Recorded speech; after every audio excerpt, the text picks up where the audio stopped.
DNA is the molecule of life.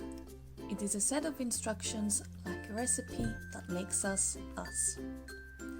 Even though as humans we share most of our DNA with each other, there still are some small differences that make each human unique.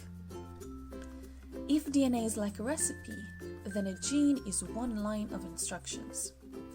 Each gene is responsible for a different characteristic, like the color of our hair or our eyes. In the paper humans you have made, you can think of the colored stickers as genes. Each paper human will have a different set of colored stickers because they're each unique. Most of the time, our genes work well and build us a nice healthy body.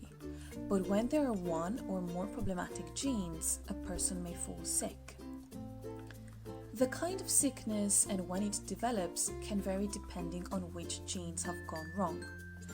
These gene patterns can tell scientists lots of interesting things, such as which medicine might work best for each person.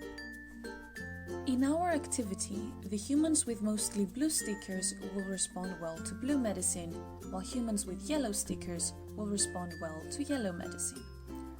For the humans with mixed stickers, we can't be sure which medicine will work best, and the doctors will need more clues to make a decision.